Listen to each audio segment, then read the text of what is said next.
अस्सलाम वालेकुम नाज़रीन, मैं हूं आपका मेज़बान राना सलमान।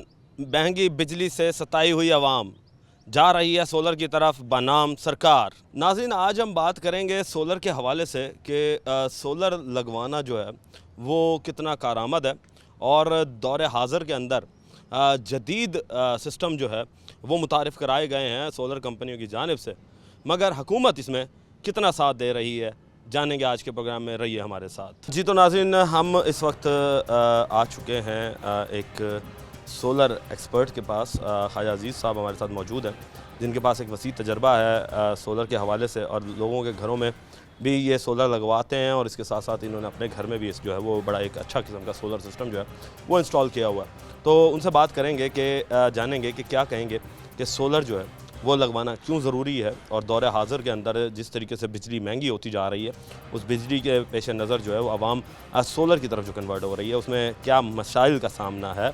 और साथ साथ ये भी जानेंगे कि जो इस वक्त लोग सोलर बेच रहे हैं वो कैसे कैसे आवाम को लूटने के प्रोसेस उन्होंने रखे हुए हैं और आवाम किस तरीके से उनसे बच सकती है। क़ाज़ी साहब अस्सलाम वालेकुम। सबसे पहले तो जी बहुत सर ये बताइएगा कि सोलर लगवाना सबसे पहले तो क्यों ज़रूरी होता है? सर, जैसे अभी आपने बताया है कि सोलर लगवाना इसलिए ज़रूरी है कि दिन ब दिन बिजली का रेट जो है कि वो ज़्यादा होता जा रहा है। यूनिट और उसके बाद जो टैक्सेस हैं वो बेतहाशा बढ़ते जा रहे हैं। तो एक सफ़ेदपोश आदमी, बल्कि बड़े से बड़े बिज़नेसमैन भी बिजली के बिल जो है कि वो अदा नहीं कर पा रहे, जिसमें एक अगर घर के अंदर एक एसी है और 4-5 पंखे हैं, एक फ्रिज है, उनका भी बिल तकरीबन कोई 80-90 हज़ार रुपये पर मंथ आ रहा है, जबकि उनकी इनकम भी इतनी नहीं है कि वो जो है कि अपना इतना बिल वो घर चलाएं या बिल पे करें। सोलर से ये फ़ायदा हो जाता है उनको कि अगर वो 10 केवीए का सोलर लगवा लेते हैं तो उनके तकरीबन कोई 1500-1600 पर मंथ यूनिट बन जाते हैं। इस वक्त जो गवर्नमेंट पर यूनिट सोलर से ख़रीद रही है वो 1900 रुपये के हिसाब से यूनिट ख़रीद रही है। तो वो कम से कम अगर जिसके घर के अंदर एक एसी है, एक फ्रिज है, 5-6 पंखे हैं, तो वो कम से कम 10 केवीए का वो सोलर लगवाएं और फिर जाके उनका बिल जो है कि वो ज़ीरो होगा, वो अपने घर की बचत कर सकते हैं। इस महंगाई के दौर से वो बिजली जो महंगी होती जा रही है उससे उनकी जान छूट सकती है। अच्छा सर, ये बताइएगा इसके साथ साथ कि हमने एक चीज़ ये नोट की है कि 10 किलोवाट जो है वो अब आप हुकूमत को बेच सकते हैं। क्या 10 किलोवाट से नीचे, क्योंकि हमने ये भी देखा कि बहुत से लोग ऐसे हैं जो कि गरीब हैं और 3 मरले के घर के अंदर रहते हैं, कोई 5 मरले के घर में रहता है, तो बिजली के बिल उनके भी बड़े एक्सीड आ रहे हैं और सबसे ज़्यादा जो नुकसान होता है वो गरीब का ही होता है और सफ़ेदपोश तबके का होता है। तो क्या सोलर जो है वो इनके लिए भी कारआमद है? इसी तरीके से क्या हुकूमत इनसे भी बिजली ख़रीद सकती है? जी, वो कम से कम 6 केवीए का इन्वर्टर होना चाहिए। 6 केवीए के इन्वर्टर के साथ 12 प्लेटें 580-85 वाट की होंगी। फिर जाकर क्योंकि गवर्नमेंट की जो पॉलिसी है नेट मीटरिंग की, तो वो फिर जाके ग्रीन मीटर लग सकता है। इससे कम केवीए में ग्रीन मीटर नहीं लग सकता। हाँ, जो बिल्कुल ही गरीब लोग हैं उनके लिए ये है कि वो 1-2-3 प्लेटें रख के और वो दिन के टाइम अपना इस्तेमाल कर लें, 2-3 पंखे चला लें, लाइटें वगैरह जो दिन के टाइम कमरे के अंदर उनको ज़रूरत है वो इस्तेमाल कर सकते हैं। लेकिन वो गवर्नमेंट को जो है कि वो बिजली बनाकर सोलर से वो नहीं फ़रोख्त कर सकते। वो कम से कम 6 केवीए का इन्वर्टर हो, 6 केवीए तक जो है कि वो ग्रीन मीटर अलाउ है, इससे कम नहीं। अच्छा, 6 केवीए तो हो गया। इसके साथ साथ सर ये बताएं कि स्ट्रक्चर के ऊपर आते हैं कि सोलर लगवाने में सबसे मेन ताकत स्ट्रक्चर की समझी जाती है कि सोलर प्लेटों को तहफ़्फ़ुज़ फराहम किया जाए, क्योंकि जितना मजबूत स्ट्रक्चर होगा उतनी ही स्टेबिलिटी सोलर प्लेटों में आएगी। तो जनूबी पंजाब जैसे इलाके में आप क्या समझते हैं कि स्ट्रक्चर किस तरीके का होना चाहिए, मिनिमम और मैक्सिमम? देखें जी, अभी पिछले दिनों में आंधी तूफ़ान आई हैं, जिन लोगों ने बिल्कुल ही लो क्वालिटी का स्ट्रक्चर लगवाया, उनका सिर्फ स्ट्रक्चर का नुकसान नहीं हुआ, प्लेटों का हुआ है, इन्वर्टर का नुकसान हुआ है और बाकी जो इसकी वायरिंग वगैरह है उसका भी नुकसान हुआ है। तो स्ट्रक्चर में कोई कंप्रोमाइज़ नहीं करना चाहिए। अभी एक स्ट्रक्चर आपके सामने ये बन रहा है, तो ये कम से कम जो है कि स्ट्रक्चर का जो गेज है पाइप का और सी चैनल का। पाइप का जो है कि वो 14 गेज से कम नहीं होना चाहिए, लूज़ का माल नहीं होना चाहिए। और इसमें जो प्लेटों के की मजबूती के लिए सी चैनल इस्तेमाल होना चाहिए। तो स्ट्रक्चर अगर मजबूत होगा, अच्छा होगा, तो ये सालों साल चलेगा, प्लेटों की भी हिफाजत होगी और प्लेटें मजबूत रहेंगी। अगर स्ट्रक्चर लो क्वालिटी का लगाएंगे, कम क्वालिटी का लगाएंगे, तो हमारे यहाँ आंधी तूफ़ान बहुत ज़्यादा आता है, तो वो इनका पूरे सिस्टम का ही नुकसान होगा। तो स्ट्रक्चर कम अज़ कम 14 गेज से कम नहीं होना चाहिए, और ऊपर जो है कि वो सी चैनल इस्तेमाल होना चाहिए, और नीचे या 14 गेज का पैंप हो या जो गार्डर हैं वो इस्तेमाल करें। अच्छा सर, इसके साथ साथ ये बताएं कि हम देखते हैं कि क्लिपिंग हमने देखी है कि इस वक्त जो सोलर लगे हुए हैं उनमें एक मुनफरिद किस्म की क्लिपिंग भी आप लोगों ने की हुई है। ये क्लिपिंग बताइएगा कि लोग किस तरीके की क्लिपिंग करते हैं, और इसके साथ साथ ये भी बताइएगा कि जब सोलर को इन बैरियर्स पर रखा जाता है, इन सी चैनल्स पर रखा जाता है, तो उन्हें काबू करने के लिए जो आप ये क्लिपिंग करते हैं, इसमें कौन कौन से इकसाम आती हैं? देखें, इसमें जो क्लिप है ना वो कम अज़ कम जो है कि 2.5 से 3 सूत्र के क्लिप होना चाहिए, इससे कम नहीं होना चाहिए। अगर इससे कम होगी तो वो आपको पता है कि फिर जैसे भी मैंने बताया कि आंधी तूफ़ान, इससे वो आहिस्ता आहिस्ता नट उसके लूज़ होंगे, और वो प्लेटें जो है कि वो उसमें लचक पैदा होगी, लचक पैदा होने से वो प्लेटें भी नुकसान में आ जाएंगी। तो कम अज़ कम 2.5 से 3 सूत्र के क्लिप होने चाहिए, और ऊपर और नीचे वार्शल के साथ जो है कि उसके नट टाइट किए जाएँ। वेल्डिंग भी ज़रूरी है कि वेल्डिंग जो करते हैं इसमें क्लिपों की वेल्डिंग नहीं होती, इसमें नट जो है कि वो सही होना चाहिए, नट के साथ इसकी कसई होनी चाहिए। वेल्डिंग से और वो प्लेट को नुकसान होगा, प्लेट की गारंटी भी ख़त्म हो जाएगी। अच्छा, ये वेल्डिंग नहीं करवानी चाहिए, यानी कि जो लोग वेल्डिंग कर रहे हैं उन्हें रोक देना चाहिए कि भाई वेल्डिंग ना करें। अच्छा सर, इसके साथ साथ हमें ये बताइएगा कि हम देखते हैं कि जब हम सोलर पैनल लगवा लेते हैं, इसके बाद आ जाती है वायरिंग। वायरिंग किस किस्म की होनी चाहिए? देखें, जो 10 kVA का है उसमें जो वायरिंग है वो कम अज़ कम कॉपर की तार होनी चाहिए, और 4 mm की जो है कि वो लाजमी होनी चाहिए।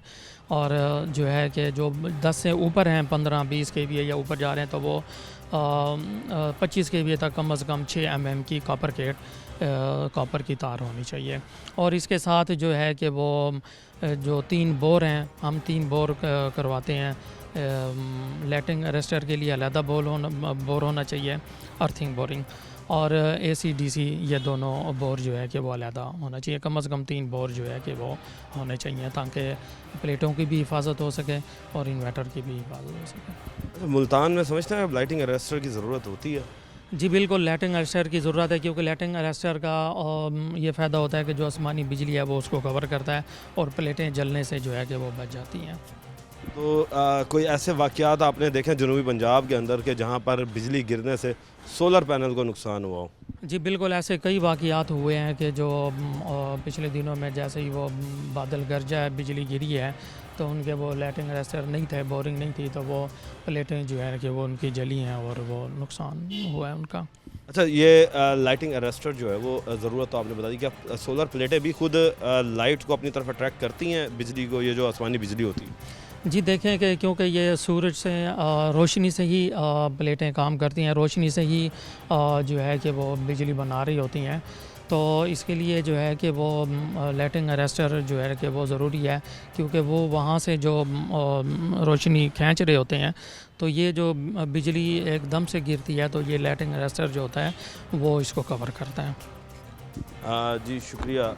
नाज़रीन, आपने देखा कि ख्वाजा साहब ने बताया कि हमें बड़ी डिटेल से कि बिजली जो है वो लाइटिंग अरेस्टर जो है वो भी लाजमी होता है। उसके साथ साथ हमने ये भी देखा है कि सोलर पैनल्स के अंदर स्ट्रक्चर जो है वो सबसे ज़्यादा ताकतवर चीज़ होती है, क्योंकि स्ट्रक्चर के ऊपर ही ये पूरा सिस्टम जो है ये खड़ा होता है। और उसके साथ साथ आपको जो वायर्स हैं उसका भी ख्याल करना चाहिए कि 10 किलोवाट का जो वायर है वो कम से कम 6 mm की होनी चाहिए। और इसके साथ साथ अगर जो ख़ास तौर पे बात करते चलें कि जो सफ़ेद पोश तबका जिनका छोटे घर हैं, वो अगर चाहते हैं कि हुकूमत उनसे बिजली ख़रीदे, तो उसके लिए सबसे पहले उन्हें 6 किलोवाट का जो है वो सिस्टम जो है वो अपने घर इंस्टॉल करना पड़ेगा, जिसके बाद जो है वो ग्रीन मीटर उसे इशू होगा, क्योंकि ये पॉलिसी है गवर्नमेंट की। तो एज़ पर पॉलिसी उनको ये अमल दरामद करना पड़ेगा। उसके बाद जाकर हुकूमत जो है वो उनसे बिजली ख़रीदना शुरू हो जाएगी, जो कि 19 रुपये यूनिट पड़ता है। मज़ीद इसके हवाले से हम आगे जाके बात करेंगे लोगों से, मज़ीद आपको बताएंगे कि सोलर के हवाले से कि सोलर में और क्या क्या चीज़ें हैं और क्यों क्यों ज़रूरी होती हैं। रहिए हमारे साथ, लेंगे एक ब्रेक, मिलते हैं ब्रेक।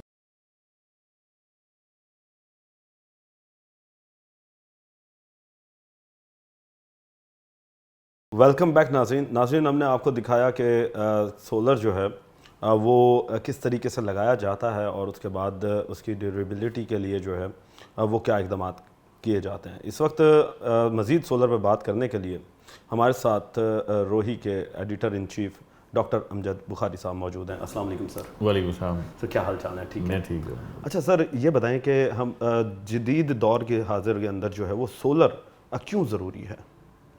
देखिए, पाकिस्तान के लिए हम बात करते हैं।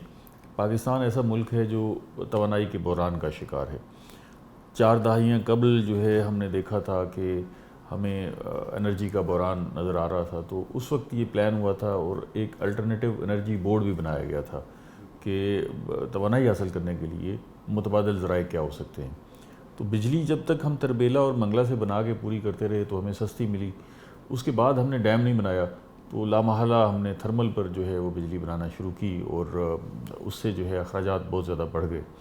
और आज आप देख रहे हैं कि बिजली बहुत महंगी है और इतनी महंगी है कि घर में ये जो कीमत है बिजली की उसे अदा करना मुश्किल हो गया है। इंडस्ट्री की सतह पर जो है वो लोगों के लिए कारोबार करना मुश्किल हो गया है। सनत जो है वो हमारी इस बिजली की कीमत पर इंटरनेशनल मार्केट में अपनी प्रोडक्ट को कम्पीट नहीं कर पा रही। फिर तीसरा जो पहलू है वो ज़रूरी भी है कि इस पूरे खित्ते में हम देखते हैं कि ज़राअत है बहुत ज़्यादा और पानी ज़मीन से निकालने के लिए जो है वो ट्यूबवेल्स लगाए जाते हैं और ट्यूबवेल्स जो है वो बिजली से चलते हैं या फिर डीजल से चलते हैं। तो वो दोनों ज़राए ऐसे हैं जो बड़े महंगे हैं। तो वो ज़रूरी है कि सोलर की तरफ हम जाएं और ख़ास तौर पे पाकिस्तान का जो मौसम है वो बड़ा सपोर्ट करता है सोलर के हवाले से कि सनशाइन पूरा साल हमें दस्तयाब होती है। और ख़ास तौर पे कुछ बलाई इलाकों को छोड़ दें, नीचे सारे ज़ेरी इलाके आलमोस्ट पूरे पाकिस्तान में सनशाइन पूरा साल दस्तयाब होती है। और इसके साथ साथ विंड की एनर्जी के भी बड़े यहाँ पर मौके मौजूद हैं। और वैसे तो हम हाइडल पे भी अगर बनाना चाहते हैं तो सिर्फ दरिया सिंध पर 50,000 मेगावाट बिजली बनाने की गुंजाइश थी। सर बात करते चलें गवर्नमेंट के दफातरों के हवाले से, तो दफातर के अंदर जो है वो बिजली बहुत ज़्यादा इस्तेमाल होती है और उनका सारा काम होता भी दिन में है। तो क्या समझते हैं आप कि ये जितने भी दफातर हैं गवर्नमेंट इसको सोलर पे कन्वर्ट क्यों नहीं कर पा रही है अभी तक? ये बिल्कुल आपने ठीक कहा, गवर्नमेंट को इसका इदराक भी है, एहसास भी है। इसलिए कि सोलर जो है उसको अगर हम सोलर सिस्टम की इंस्टॉलेशन करवाते हैं तो उसको 2 अंदाज से चला सकते हैं। एक तो ये है कि जो बिजली हम प्रोड्यूस करते हैं उसको कंज्यूम कर लें और कुछ फालतू बिजली जो है वो बैटरीज़ में स्टोर कर लें। दूसरा रास्ता ये है कि हम नेट मीटरिंग करते हैं, ऑन ग्रिड जो है ये सिस्टम लगाते हैं कि जो बिजली प्रोड्यूस करते हैं वो हम वापडा को भेज देते हैं, फिर उनसे बिजली लेते हैं और 1 महीने के आखिर में हिसाब हो जाता है कि हमने बिजली कितनी प्रोड्यूस की है और कितनी हासिल की है।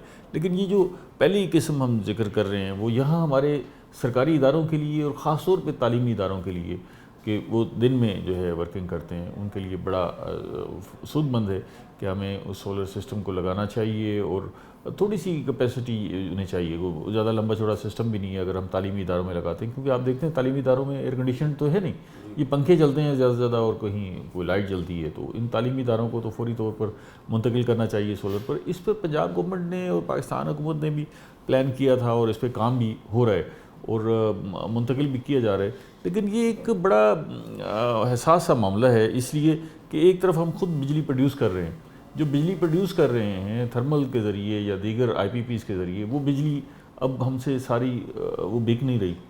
और अगर हम अल्टरनेटिव एनर्जी पर जाते हैं तो उसमें मज़ीद कमी आ जाएगी उसके बिकने में, क्योंकि हम वो सारे जो है पावर स्टेशन लगा चुके हैं।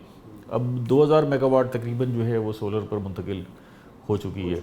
तो बाकी जो है अभी अगर इसी रफ्तार से हम बढ़ते हैं तो हमें वो बंदोबस्त ज़रूर करना है कि जो हमने IPP से मुआहदे कर रखे हैं या वो जो बिजली हम महंगी बिजली बना रहे हैं और उसमें ये लिखा है कि चाहे हमारी ज़रूरत है या नहीं है हमने ख़रीदनी है, तो उस बिजली को कहाँ करेंगे। तो इसलिए हुकूमत भी जिस अंदाज से आपको तेज़ी नज़र आनी चाहिए थी वो तेज़ी इसलिए नज़र नहीं आती कि हुकूमत के पास इसका कोई हल फिल वक्त नहीं है कि अगर बड़ी तेज़ी से पता जो जिस रफ्तार से अब सोलर की तरफ हम जा रहे हैं, तो ऐसे लगता है कि अगले 2-4 सालों में सारे घर जो है वो तो मुंतकिल हो जाएंगे सोलर पर।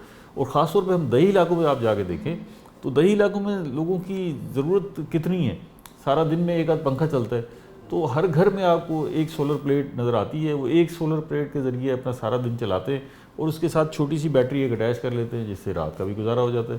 तो इस सूरत हाल में जो है हुकूमत को ये भी फिक्र है कि फिर अपनी जो बिजली है वो कहाँ जाएगी। सर, IPVs के हवाले से बात कर लेते हैं कि IPVs से कब हमारी जान छुड़ेगी और किस तरीके से हम इससे जान छुड़वा सकेंगे? देखिए, ये बड़ा सेंसिटिव मामला है। इसमें हुकूमत भी किसी हद तक ठीक कह रही है और अवाम भी अपनी जगह पर बिल्कुल ठीक है।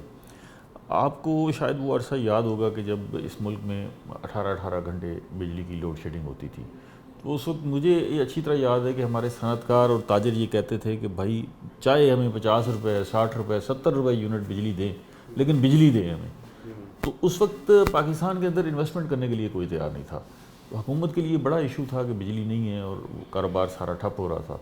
तो लोगों को माइल करने के लिए कि किसी तरह वो पाकिस्तान के अंदर कारखाने लगाएं, हुकूमत ने ये तय किया कि जी ठीक है, आप इस जो है शराइत पर बिजली प्रोड्यूस करें और आपकी जितनी प्रोड्यूस होगी बिजली वो हम ख़रीदेंगे। अब ये एग्रीमेंट कर बैठे। अब बाद के हालात जो है वो ऐसे आ गए कि जिसमें हमें बिजली इतनी ज़रूरत नहीं पड़ रही, लेकिन हम बिजली ख़रीदने पर मजबूर है, मतलब पैसे देने पर मजबूर है, बिजली ले या ना ले। तो अब इस सारी सूरत हाल से बाहर निकलने का रास्ता तो ये है कि दो रास्ते हैं एक्चुअली। या तो उस बिजली को इस्तेमाल करें हम, जो IPVs तो महंगी बिजली है ना सर? नहीं, महंगी भी हो ना, तो हम पैसे तो दे रहे हैं ना, पैसे दे रहे हैं, बिजली खरीद भी रहे हैं, पैसे दे रहे हैं, लेकिन इस्तेमाल नहीं कर रहे बिजली। असल प्रॉब्लम ये हो रहा है ना, कैपेसिटी चार्जेस दे रहे हैं कि एक यूनिट है वो 100 मेगावाट प्रोड्यूस कर रहा है, हम उससे 20 मेगावाट खरीद रहे हैं, 80 के पैसे दे रहे हैं।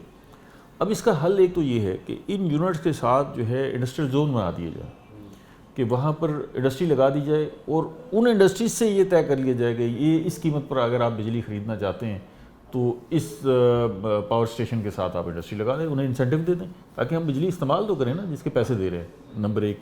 नंबर दो ये हल है कि हम उनके साथ नेगोशिएट करें, जिस पे गवर्नमेंट ने काम भी शुरू कर दी है, कि उनके साथ बैठ के कोई ऐसे मुआहदे करें कि वो अपनी ये जो कास्ट ऑफ प्रोडक्शन है उसको सामने रख के जो बिजली की कीमत है उसको ज़रा रिवाइज़ करें और देखें, ताकि कोई ऐसा दरमियानी रास्ता निकले जिससे पाकिस्तान की मईशत भी चलती रहे और उनका कारोबार भी चलता रहे। अच्छा सर, इसके साथ हमने देखा कि कुछ ऐसे प्राइवेट सेक्टर्स भी हैं जो कि दिन के वक्त काम करते हैं, लाइक बैंक्स हो गए। तो क्या आप ये नहीं समझते कि प्राइवेट सेक्टर्स को भी जो है वो सोलर की तरफ ही चले जाना चाहिए, या फिर गवर्नमेंट कुछ इस तरह के इकदाम करे कि कम से कम उन प्राइवेट सेक्टर्स को जो है वो सोलर की तरफ कन्वर्ट करवा दे, ताकि ये जो बिजली का एक बहरान सो कॉल्ड हमें देखने को मिलता है, लोड शेडिंग्स देखने को मिलती हैं, ये कम हो सके? देखिए, प्राइवेट सेक्टर को खुद बड़ा इदराक है इस सारी सूरत हाल का। वो पैसे जेब से जा रहे हैं ना, उनको तो पता है कि भाई ये हमें नुकसान हो रहा है, वो फौरी तौर पर इसकी तरफ कन्वर्ट होना चाहते हैं। आप देखें पेट्रोल पंप्स जो है वो सारे, आप हर पेट्रोल पंप पर आपको प्लेटें नज़र आएंगी। अच्छा, रेस्टोरेंट्स पर प्लेटें नज़र आएंगी, बैंक्स पर भी आप प्लेटें नज़र आ रही हैं। बैंक्स के पास पैसे भी हैं, तो उन्हें पता है कि ये बड़ी जल्दी जो है वो हम इसको रिकवर भी कर लेंगे, इन पैसों को इन्वेस्टमेंट करेंगे, तो वो उनको तो एहसास है। इसमें असल मामला ये है कि गवर्नमेंट भी काफ़ी फंसी हुई है और वो परेशानी का शिकार भी है और ये सोच रही है कि इस सारी सूरत हाल से किस तरह निपटा जाए। क्योंकि हमें माजी करीब में आपको याद होगा कि CNG स्टेशन लगे थे जी, बेतहाशा CNG स्टेशन लगे, और गवर्नमेंट ने उस पर 100% जो है लोनिंग की थी कि आपके पास सिर्फ ज़मीन होनी चाहिए, बाकी पैसे हुकूमत कर्ज देने के लिए तैयार थी और आप CNG स्टेशन लगा लें। लेकिन वो 4-5 साल में सारी कहानी वाइंड अप हो गई। तो हुकूमत भी ये सोचती है कि ऐसा ना हो कि हम किसी ऐसी बुरानी कैफियत में फंस जाएँ कि हमारे पास वो जो बिजली प्रोड्यूस हो रही है जिसकी हमारे देखें ये 2000 मेगावाट जो है जो हमने उनसे नहीं ख़रीदी और हम खुद जनरेट कर रहे हैं, तो उधर जो है अगर वो 2000 मेगावाट ख़रीद रहे होते तो उनको पैसे हो रहे होते।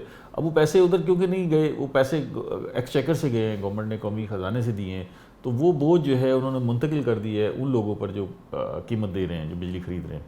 तो ये अगर इसी तरह इसी रफ्तार से बढ़ती जाएगी सोलर की इंस्टॉलेशन, तो वो बोझ जो है वो इसी तरह सार्फिन पर वो जो पाबड़ा से बिजली खरीद रहे हैं वो बढ़ता जाएगा। अब इसका दरमियानी हल निकालना है। सर, लास्ट सवाल कि हम देख रहे हैं कि वापडा ने एक स्लैब सिस्टम मुतारिफ़ कराया हुआ है कि जिसमें 200 यूनिट जो यूज़ करेगा उसका ये रेट है। 200 से जो ही वो 201 होता है तो वो मिसाल के तौर पे अगर किसी का 200 यूनिट तक 3000 है तो वो एकदम जंप लेकर 9000 तक पहुंच जाता है, 5000 का डिफरेंस आ जाता है। इसी तरीके से फिर हम आगे चलते हैं तो और भी डिफरेंसेस बढ़ते जाते हैं। तो आप क्या समझते हैं कि ये कब किस तरीके से काबू पाया जा सकता है इसके ऊपर? देखिए जी, ये जो निर्ख है ना, वो तो हुकूमत की तरफ से जो तय किया गया है या नेपरा की तरफ से जो तय किया गया, वो निर्ख वो है जो 300 यूनिट से ऊपर का निर्ख है। ये वो कहते हैं कि वो निर्ख है जो हमने कंज्यूमर से लेना है।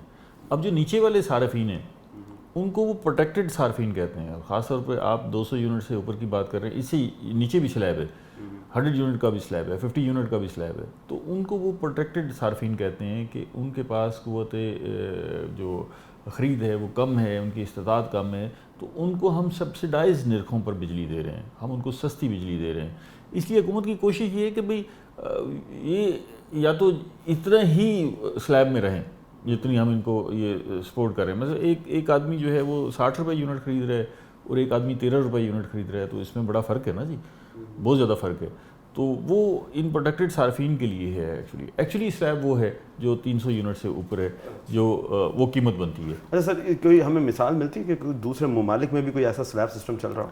देखिए, ये जो हमारी नाअहली है ना, वो सिर्फ वापडा तक महदूद नहीं है। आप जिस शोबे को उठा के देख लें, हमने यही काम किया है और ये प्लानिंग का फुकदान है कि ऐसी सूरत हाल दुनिया में कहीं नहीं है। हमारे पास बिजली पैदा करने के बेतहाशा वसाइल और मौके मौजूद हैं। जैसे अभी हम सोलर की बात कर रहे हैं, तो अगर हम सोलर की तरफ जाना चाहते थे तो इस सफ़र को हमें 2 दहाइयाँ पहले शुरू कर लेना चाहिए था हमें। अच्छा, फिर अभी आप ये देखें कि हम सोलर की जितनी प्लेटें लगा रहे हैं या सामान आ रहा है या इवन हमारे पास जो इन्वर्टर्स हैं वो आ रहे हैं, वो सारे बाहर से आ रहे हैं।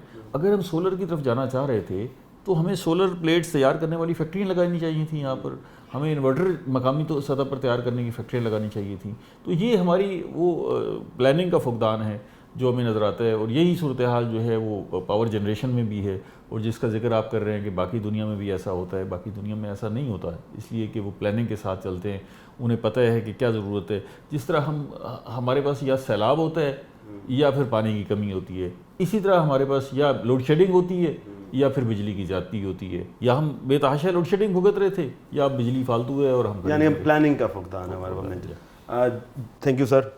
जी, तो नाज़रीन, आपने डॉक्टर अमजद बुखारी साहब की बातें सुनी और बड़ी डिटेल से उन्होंने हमें बताया कि हमारे मुल्क में एक मैसर प्लानिंग होनी चाहिए जिसके तहत जो है वो हमें आगे बढ़ने में मदद मिलेगी। मज़ीद इसके हवाले से हम सोलर वालों के पास जाएंगे और जो सोलर बेच रहे हैं उनसे बात करेंगे।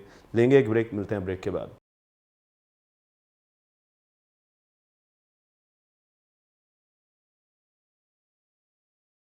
वेलकम बैक नाजरीन, इस वक्त हम आ चुके हैं बिलावल साहब के पास और बड़ा नॉलेज है इनके पास सोलर्स के हवाले से, और सोलर ये बेचते भी हैं, तो इनसे बात करेंगे।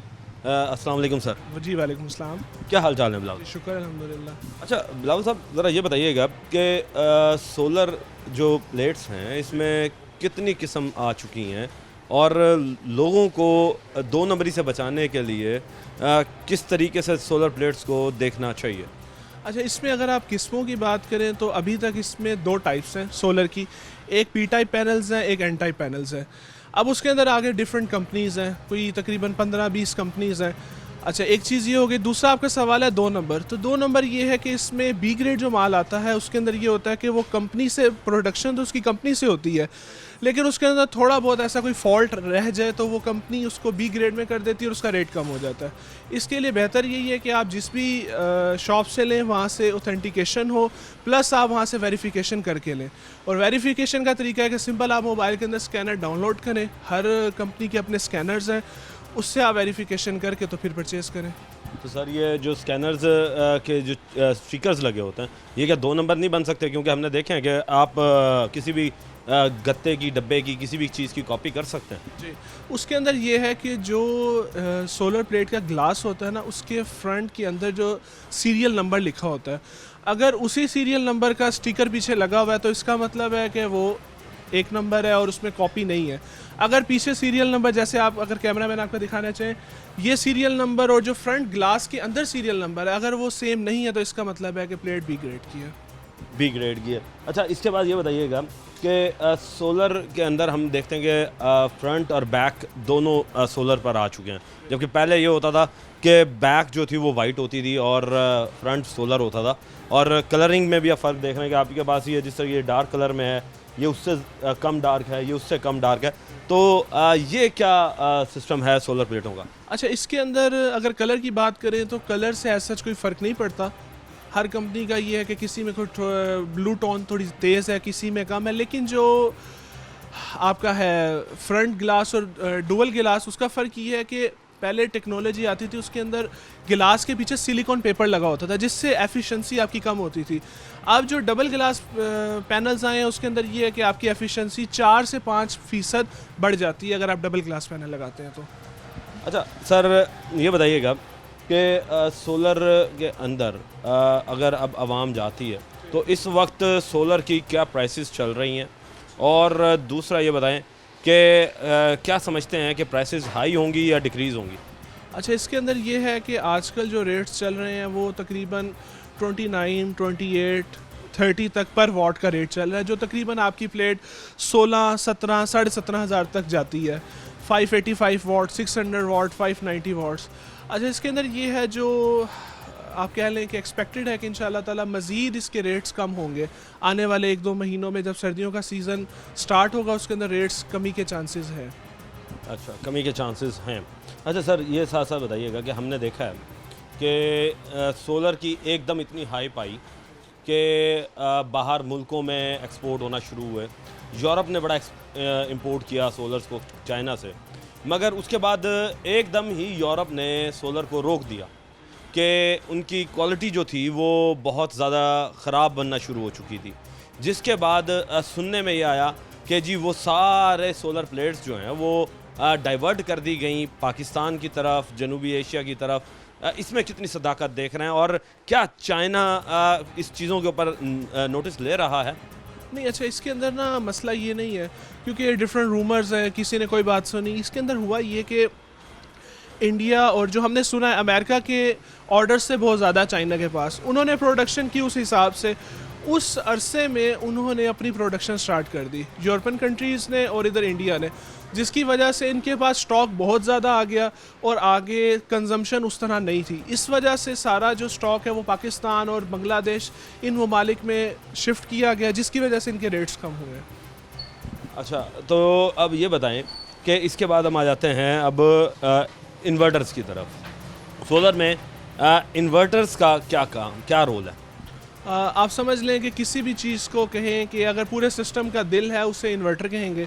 इन्वर्टर बेसिकली जो आपका डीसी करंट है उसको एसी करंट में शिफ्ट करता है, तो ये मेन रोल जो है उसका इन्वर्टर का, आपके पूरे सिस्टम में मेन रोल इन्वर्टर्स का है। अच्छा सर, ये भी देखते हैं कि हम लोग समझते हैं कि जो हमारे घर में यूपीएसएस लगा होते थे वो भी इन्वर्टर हैं, तो क्या वो भी कारामद हैं सोलर के ऊपर, क्योंकि लोग जो हैं वो अपनी बचत की तरफ ज़्यादा देख रहे होते हैं? अच्छा नहीं, जो इन्वर्टर का फार्मूला है वो सिंपल ये है कि UPS plus MPPT controller is equal to inverter. यानी कि एक यूपीएस है, अगर एक सिंपल यूपीएस है तो वो इन्वर्टर नहीं होता। हाँ, कुछ आज से 1-2 साल पहले कुछ कंपनीज है ऐसे इन्वर्टर बनाए, यूपीएस बनाए जिसमें इन्वर्टर की ऑप्शन थी, लेकिन उनकी कैपेसिटी बहुत कम थी, जैसे 1000 वाट की। उसके अंदर आप आज के दौर की 1 या 2 प्लेट्स लगा सकते हैं। उनके अंदर एक एमपीपीटी चार्ज कंट्रोलर लगा होता है छोटे साइज़ का, उसके साथ आप 2 प्लेट्स लगा सकते हैं, लेकिन आप उसको प्रॉपर इन्वर्टर नहीं कह सकते। सर ये बताइएगा कि इस वक्त कितनी कंपनियां इन्वर्टर्स की चल रही हैं, और जो हम देख रहे थे कि एक बड़ा बूम आया हुआ था इन्वर्टर्स का, वो अब तो इतना ज़्यादा देखने में आया कि अब समझ ही नहीं आता कि कौन सा इन्वर्टर सही है और कौन सा नहीं। हाँ, उसके अंदर ये है कि इन्वर्टर्स चूँकि शुरू में कंपनीज बहुत कम थी, इस वजह से इनके रेट्स भी बहुत ज़्यादा थे और कंजम्पशन मार्केट के अंदर हर वक्त शॉर्टेज रहती थी। लेकिन अब जब से बहुत सारी कंपनीज आ गई हैं तो अब नॉर्मली मार्केट में इन्वर्टर्स की कंपनीज भी बहुत सारी आ गई हैं, लेकिन असल चीज़ है कि आपके उसकी जो मार्केट के अंदर उसका फीडबैक है ना, उस पर आप डिपेंड करके अपना इन्वर्टर परचेज कर सकते हैं कि जिसके में मार्केट में जिसकी नाम अच्छा हो, आवाज़ अच्छी हो, जिसमें कंप्लेन ना हो। सर नाम आवाज़ तो हम ये कह सकते हैं ना कि अब जो आपको कंपनी ज़्यादा प्रॉफिट देगी तो आप तो नाम तो दुकानदार उसी का ही लेगा। नहीं, ऐसा नहीं है। अब तो मोबाइल का दौर है, आप मोबाइल पर सर्च करें, लोगों के रिव्यूज़ देखें, ऑनलाइन चेक करें, आपको पता चल जाएगा। ऐसा तो बिल्कुल भी नहीं है। अब तो पहले वो दौर होता था कि दुकानदार अपनी मर्ज़ी की चीज़ सेल करता था, अब वो दौर नहीं है। यानी कि अब उससे बंदे को लेने से पहले जो है आप ये कहते हैं कि जो भी शख्स अपने घर में सोलर लगवाना चाहता है वो पहले इसकी स्टडी करे बाहर। अब मुझे ये बताएं कि अगर किसी के पास इतना टाइम ना हो स्टडी करने का तो वो बेचारा क्या करेगा फिर? इसका शॉर्ट आंसर है वो ट्रस्ट करेगा। हाँ, ट्रस्ट करेगा जी। ट्रस्ट करना चाहिए और ट्रस्ट पर ही जो है वो इस वक्त दुनिया चल रही है। मज़ीद बिलावल साहब के साथ और बात करेंगे, लेंगे एक ब्रेक, मिलते हैं ब्रेक के बाद।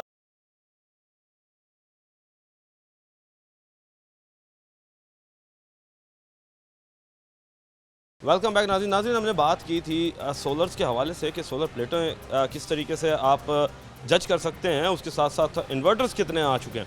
अब हम बात करेंगे कि जो लोग सोलर लगवाना चाहते हैं वो किस तरीके से किन पैरामीटर्स पर जो है वो सोलर्स को माप सकते हैं अपने घर के अंदर, कि कितना उन्हें ग्रेड का सोलर चाहिए, कितने वॉट्स का सोलर चाहिए, किस चीज़ पर और कितने यूनिट्स पर चाहिए, कितने पैसों पर चाहिए, उस पर हम बात करते हैं। अच्छा बिलावल भाई, हमने देखा है कि लोगों के घर जो है वो यूनिट्स बहुत ज़्यादा कंज्यूम होते हैं और यूनिट कंज्यूम होने की वजह से लोग जो हैं वो कहते हैं कि जी हम कोई अल्टरनेट सोर्स की तरफ जाएं। तो क्या समझते हैं कि सोलर के अलावा भी कोई अल्टरनेट सोर्स है आवाम के लिए जो कि इससे भी मज़ीद सस्ता हो सके? नहीं, मेरे ख्याल से इस वक्त 2024 के अंदर और कोई ऐसा सोर्स नहीं है कि जो सोलर से ज़्यादा सस्ता भी हो और एफिशिएंट भी हो और इतने कम टाइम पीरियड में आप अपने जो पेमेंट है, जो अपनी इन्वेस्टमेंट है, उसको वापस ले सकें। यानी कि नॉर्मल अगर आप सिस्टम लगवाते हैं तो आप तकरीबन 1 से 1.5 साल में अपनी जो इन्वेस्टमेंट है वो वापस ले लेते हैं सिस्टम लगवाने से। तो मेरा ख्याल है और कोई ऐसा सोर्स अभी तक नहीं आया, ना ऐसी कोई टेक्नोलॉजी हमारे इल्म में है जो पाकिस्तान में आई और जो जिससे आप इलेक्ट्रिसिटी आप इस हद तक उससे इतना फ़ायदा ले सकें। अच्छा सर, ये बताएं बिलावल भाई कि हम एक नॉर्मल घर का बंदा जो है ये 10 किलोवाट तो एक बड़ा घर होता है, नहीं अफोर्ड कर सकेगा। आ जाते हैं हम छोटे पे, क्योंकि हमने ये देखा है कि जो ही 200 यूनिट से ऊपर जाते हैं तो वो बर्दाश्त से बाहर हो जाता है एक आम आदमी के लिए, जिसका 2 मरले का घर है, 3 मरले का घर है, 4 मरले का घर है। तो ये बताइएगा कि वो सोलर को किस तरीके से यूटिलाइज़ कर सकता है, अपने यूनिट्स को वो किस तरह बचा सकता है? अच्छा, इसके अंदर ना डिपेंड करता है आपके बजट के ऊपर। सबसे पहले अगर आप नॉर्मली सोलर स्टार्ट ले लें तो तकरीबन 1 लाख रुपए से लेकर जो नॉर्मल यूज़र है उसके लिए तकरीबन 6 से 7 लाख रुपए तक सिस्टम जाता है।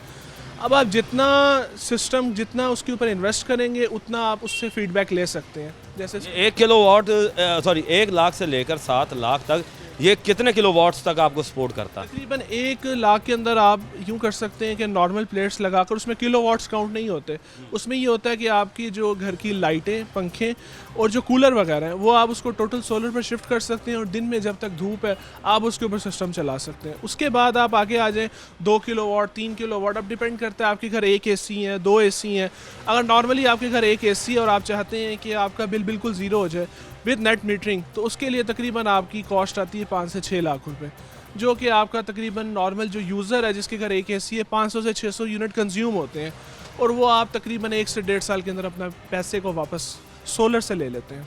अच्छा, ये बताइएगा कि अब जिसके 300 यूनिट से ज़्यादा हों और वो और उसका बजट भी इकोनॉमिकल हो, तो वो कितने किलोवाट तक और किस तरीके से लगवा सकता है? अच्छा, उसमें डिपेंड करता है कि आप अपना, अगर आपका बजट कम है तो आप पूरा सिस्टम ना लगवाएं। आपके जो नॉर्मल घर की चीज़ें हैं जैसे लाइट्स, पंखे, फ्रिज वगैरह, उसको आप सोलर पर शिफ्ट कर लें, बाकी जो लोड है उसको इलेक्ट्रिसिटी पर रहने दें, क्योंकि ये डिपेंड कर रहा होता है सब कुछ आपके बजट के ऊपर। जितना कम बजट है, जितना ज़्यादा बजट है, सोलर आपका तकरीबन जो मैंने आपको बताया 1 लाख से लेकर 6 से 7 लाख तक आपका लग सकता है एक नॉर्मल यूज़र के लिए। अब वो जितनी इन्वेस्टमेंट करेगा उसे उतना ज़्यादा फीडबैक मिलेगा उससे। अच्छा, अब हम आ जाते हैं 10 किलोवाट एक बड़े घर के लिए।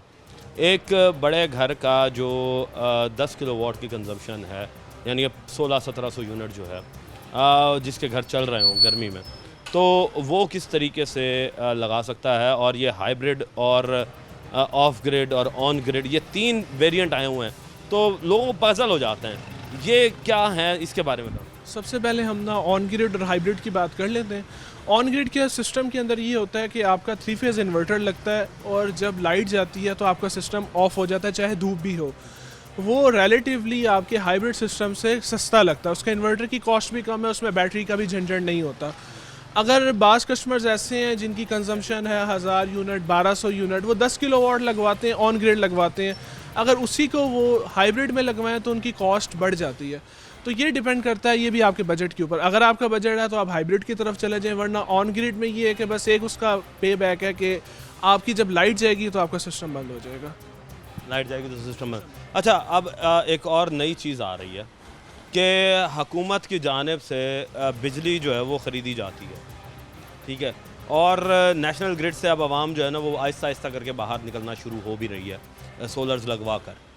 ये बताएं कि हम एक चीज़ ये देखते हैं कि एक शख्स है, उसके घर जो है उसने सोलर लगवाया 10 किलो वाट का, मगर देखते हैं कि फिर भी उसका 20, 22, 25 हज़ार रुपये जो है वो बिल आता है। तो क्या वजह है ऐसी कि बंदा लगवाना चाहता है ज़ीरो करने के लिए, मगर फिर भी जो है वो बापडा की तरफ से बिल जो है वो जनरेट हो जाता है। अच्छा, उसके अंदर रीज़न ना एक ही रीज़न जो समझ आती है, जो देखी जाती है अमूमन, होता ये है कि नॉर्मली लोग जब सोलर लगाते हैं तो वो ये समझते हैं कि शायद हम 24 घंटे के लिए हमारी इलेक्ट्रिसिटी फ्री हो गई और हम वो लिमिट्स के अंदर रहकर बिजली को इस्तेमाल नहीं करते। एक आम जो 10 किलो वाट का सिस्टम है उसकी प्रोडक्शन तकरीबन 1200 से 1500 यूनिट पर मंथ है। अब अगर आपका लोड, आपकी कंजम्पशन 1200 से 1500 यूनिट के अंदर होगी तो आपका जो बिल है वो ज़ीरो आएगा। जैसे ही आप इसे एक्सीड करेंगे तो आपका बिल ऑब्वियसली आएगा। आप जितना एक्सीड करते जाएंगे आपका बिल आता रहेगा। तो इसे काबू करने के लिए आवाम को क्या करना चाहिए? इसके काबू करने का यही तरीका है कि जितना आपने सिस्टम लगाया हुआ है आप उसकी लिमिट के अंदर रहें। जो आपकी प्रोडक्शन है जितने यूनिट्स की, आप उतने यूनिट्स के अंदर इलेक्ट्रिसिटी इस्तेमाल करें। तो ये बताइएगा, इसके अलावा आप कोई प्लेटें नहीं बढ़ा सकते कि प्लेटें बढ़ा दें ताकि और बिजली पैदा होना शुरू हो जाए? जी जी, ऑब्वियसली वो तो अगर आपका बजट जाता है तो आप 15 किलो वाट की तरफ शिफ्ट कर सकते हैं। अगर आपकी कंजम्पशन मंथली 1300 से 1500 से भी ज़्यादा है, जैसे बाज़ घरों में 1700 1800 यूनिट तक जाती है, तो आप 15 किलो वाट पर शिफ्ट हो जाएं। अच्छा, ये बताइएगा कि शहरी जो हैं वो अभी भी जो है वो इस चीज़ को नोट करते हैं कि हम तारें कहाँ से ख़रीदें, सोलर प्लेटें कहाँ से ख़रीदें, इन्वर्टर कहाँ से ख़रीदें। तो आप, और इसके साथ साथ जो लोग हैं वो फिर अनमेच्योर या इमेच्योर हैं लगवाने के लिए, तो वो किस तरीके से रिलाई कर सकते हैं कि यार ये एक मुस्तनद इदारा है या ये एक मुस्तनद बंदा है? अच्छा, इस पे सबसे जो अच्छा तरीका है जो उसमें ये कि आप मार्केट विज़िट करें। इसमें 4-5 मेन चीज़ें, आपकी वायर है, आपका इन्वर्टर है, आपकी सोलर प्लेट्स हैं। आप इस पे प्रॉपर रिसर्च करें। रिसर्च करने के बाद उसको जिस ऑथेंटिक दुकान से परचेज़ करें, ये इसका वाहिद हल है। अच्छा सर, ये बताइएगा कि कई लोग हमने देखे हैं कि जो खुद साख्ता अपने आप को सो कॉल्ड सोलर टेक्नीशियन बता देते हैं, तो क्या समझते हैं कि ये सोलर टेक्नीशियंस जो हैं ये बेहतर हैं? नहीं, इस तरह तो आप किसी भी सोलर टेक्नीशियन से सिस्टम नहीं लगवा सकते, क्योंकि आपकी लाखों रुपए की इन्वेस्टमेंट है। और अगर सोलर टेक्नीशियन उसमें कोई छोटी सी भी गलती करता है, जैसे आपने पिछले कुछ अरसे में देखा, कुछ इन्वर्टर्स जल गए, कहीं सोलर वायर में आग लग गई, प्लेट्स में आग लग गई, तो आपको चाहिए कि आप इस पर भी रिसर्च करके कोई ऑथेंटिक बंदा जिसकी ये फील्ड हो उससे सिस्टम लगवाएं। अच्छा सर, ये बताएं, आखिरी सवाल, कि सरकार जो है वो इसमें क्या मदद कर सकती है, एक सोलर और ये जो इन्वर्टर्स के हवाले से? दूसरा, क्या आप ये समझते हैं कि सरकार को यहाँ पर तालीम देनी चाहिए थी सोलर टेक्नीशियंस को, पहले यहाँ पे मार्केट में मुतारिफ़ कराने से पहले उनको एक पूरा प्रॉपर जो है वो उनकी वर्किंग होनी चाहिए थी, उन्हें सर्टिफिकेट्स देने चाहिए थे, फिर जाकर जो है वो ऑथेंटिक लोग जो हैं वो यहाँ पर सोलर के इंस्टॉलेशंस करते? अच्छा, इसके अंदर सरकार की तरफ से पैरामीटर्स हैं, ऑथेंटिकेशंस हैं, लेकिन आप बड़ी बड़ी कंपनीज़ की तरफ जाएं तो उनके पास प्रॉपर गवर्नमेंट की तरफ से उन्हें परमिशन होती है। लेकिन चूँकि पाकिस्तान है, आप किस हद तक जाकर, कितने छोटे लेवल पर जाकर लोगों को पकड़ सकते हैं कि कौन सोलर लगा रहा है, और इतने ज़्यादा मसाइल हैं, तो मेरा ख्याल है हुकूमत के नज़दीक ये कोई इतना बड़ा मसला नहीं है। अच्छा सर, ये बताइएगा कि इसके साथ साथ एक शख्स है, उसका बजट कम है, अब वो ये डरता है कि या तो मैं अच्छा इन्वर्टर ले लूँ या फिर मैं प्लेटों की तादाद ज़्यादा बढ़ा दूँ। तो क्या समझते हैं कि क्या चीज़ बेहतर है? इसमें मैं ये समझता हूँ कि आप इन्वर्टर एक दफ़ा लें, अच्छा इन्वर्टर ले लें, प्लेटों में थोड़ा कॉम्प्रोमाइज़ कर लें। जैसे जैसे आपका बजट बनते जाए, बेशक आप हर महीने बाद एक प्लेट बढ़ाते जाएं। इन्वर्टर लें एक ही दफ़ा और अच्छा इन्वर्टर लें और बड़े साइज़ का लें। जो आपकी कंजम्पशन है उससे भी बड़ा इन्वर्टर लें, ताकि कल को अगर आपकी कंजम्पशन बढ़ जाती है तो आप प्लेटें लगाकर अपना सिस्टम चला सकें। अच्छा सर, ये बताइएगा कि अब लोग जो हैं उनको क्या रेफ़र करेंगे कि सर्दियों में इन्वर्टर लगवाना, ये सोलर लगवाना चाहिए या गर्मियों में लगवाना चाहिए? अच्छा, इसमें मैं समझता हूँ कि आप सिस्टम चाहे गर्मियों में लगवाएं, सर्दियों में लगवाएं, वेरी नेक्स्ट डे से आपको बेनिफिट शुरू हो जाता है। एक पर्सन है, वो कहता है मैं सोलर का मज़ीद रेट कम होने का इंतज़ार करता हूँ, लेकिन उसके अंदर आप ये देखेंगे अगर आज वो सिस्टम लगवाता है तो कल से ही वो उससे बेनिफिट लेना शुरू कर देता है। तो बात वहीं पर आ जाती है। वही पेमेंट जो आपने आज ज़्यादा भरनी है, कल कम भरनी है, वो पेमेंट आप वापडा को पे कर रहे हैं। तो सोलर आप जिस टाइम पर लगा लें, अब ऐसा टाइम भी था कि 75,000 की प्लेट थी पिछले साल इसी मार्केट में और लोगों ने सिस्टम लगवाए हैं, नुकसान में वो भी नहीं गए, उनका भी सिस्टम आज पूरा हो चुका है, उनके पैसे पूरे हो चुके हैं। तो सिस्टम सोलर का यही बेनिफिट है, आप जिस वक्त लगा लें इसका बेनिफिट है। सर ये बताइएगा कि हमने देखा है कि लोग जब अपने घर पे स्ट्रक्चर लगवाते हैं तो 2-3 किस्म के स्ट्रक्चर्स आए हुए हैं, और फिर जब विंड चलती है या कोई आंधी तूफान आता है तो वो स्ट्रक्चर जो है वो उखड़ भी जाते हैं। आप किस स्ट्रक्चर को बेहतर समझेंगे कि कौन सा बेहतर है? अच्छा, इसके ऊपर डिपेंड करता है कि आपके पास ऊपर जगह कितनी है। नॉर्मली जो स्ट्रक्चर चलता है वो L2 और L3 स्ट्रक्चर, जिसके ऊपर आप प्लेट्स फिट करते हैं। और अगर आप बाज़ छतों पर जैसे देखा गया जगह नहीं होती या साइडों की जो दीवारें हैं वो इतनी ऊंची होती हैं कि आपकी छाँव आती है प्लेट्स के ऊपर, तो उसके लिए फिर एलिवेटेड स्ट्रक्चर होता है। और दूसरा जो आपने सवाल किया है कि इसकी सेफ़्टी क्या है, तो इसके सेफ़्टी के प्रॉपर SOPs हैं, जहाँ पर इसके पाँव वाली साइड के ऊपर आप प्रॉपर सीमेंट के ब्लॉक्स बनवाएं, तो उससे जो है वो फिर इस तरह की शिकायत नहीं आती कि प्लेट उड़ गई या स्टैंड उड़ गई, इस तरह के मसाइल नहीं होते। जी तो नाज़रीन, आपने बात सुनी इनकी, और हमने बड़ी डिटेल से बताने की कोशिश की है कि आवाम को जो है वो किस तरीके से अपने सोलर सिस्टम को इंस्टॉल कर सकती है और उसके साथ साथ बच भी सकती है 2 नंबर लोगों से। टीम बनाम सरकार को अब तक के लिए इजाज़त दीजिए। अल्लाह निगहबान, पाकिस्तान जिंदाबाद।